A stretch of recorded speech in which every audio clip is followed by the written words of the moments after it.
Okay, now as I have already told you that a language, what is a language? I have already discussed that a language is a set of strings. Now, I hope you already know that a set could be a set of finite number of elements, or a set could also be a set, an infinite set. For example, the set of natural numbers, that is an infinite set, right? And the set of numbers greater than 0 and less than 10, the set of natural numbers, the set of integers greater than 0 and less than 10 is a finite set. So, similarly, because a language is a set of strings, a language could also be a set of finite number of strings, and it could also be a set of infinite number of strings.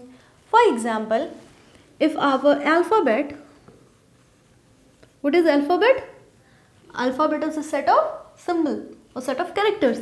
So, if our alphabet is A, B, and our language, let's say we have a language, one language, our first language, take our first language is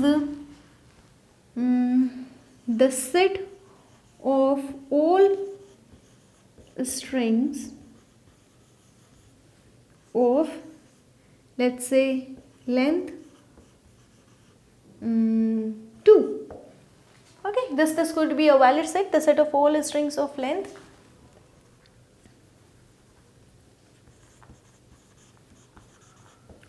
2. The set would be AB, BA, AA and BB. Now, if I give you any particular string and I tell you that, tell me that whether that string is a part of this set or not. What do you mean to say? That what I want to ask here, whether that string is a part of this language, or whether that string is following the rule of this language or the grammar of this language. So, what you will do if I give you a very small string, any string, let's say AA. You will take AA, you will try to match with this set. Okay, this, and if this happens, this AA happens to be somewhere over here, you will say, okay, AA is a valid element of the set. Or if for any rule given here, the set of all strings of length 2, or if let's say if our alphabet is numbers 0 to 100, natural number, integer 0 to 100 or natural number 0 to 100, in those cases you can easily find out. But suppose if we have a language, let's say language 2, and it is set of all strings whose length is divisible by let's say 3. The set of all strings whose length is divisible by 3. Now, this set could have infinite number of elements, right? Because any number which is divisible by 3, any string of that length will be a part of this language, that means part of this set, or you can say following this rule or grammar. So, for those cases, what you cannot do is take that string in question, for which you have to, you have to check the membership, for which you have to check that whether that string is a member of this set or not. What you cannot do is take that string and match with every element and see if it's out there in the set somewhere, because the set itself is infinite and you cannot perform infinite number of steps and say for sure that whether it is there or not.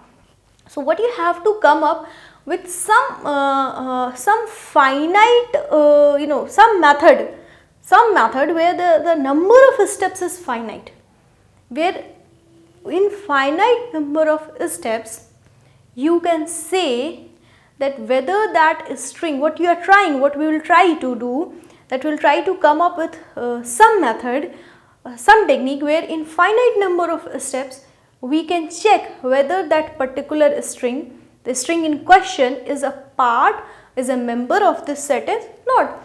For example, if you are giving any particular string and you want to find out whether it is a part of this set or not, you will calculate the length of the string, and the length of the string will always be finite. The length of each string in our language will always be finite. It is only the language that could have infinite number of elements.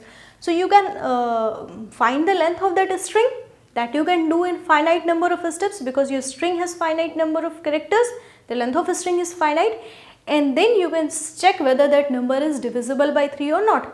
So this whole procedure will take some finite number of steps. Sometimes it can take large number of steps for some particular language, or for some particular language it may take less number of steps, but some finite number of steps. Now this is very easy. You can say, okay, I will check it this way. For some other languages, for other rules, grammars, this could be a little complicated. Another thing over here is that I have already discussed in previous lectures, that what we will try to do here is try to come up with abstract machines, that is the theoretical model of machines that can perform computation. So we will try to come up with some machines that can do such kind of things, and there are categories of machines. Why have we built those categories, and what is different between them, what advantages one have over another, and all those things we will discuss as we move further in our course.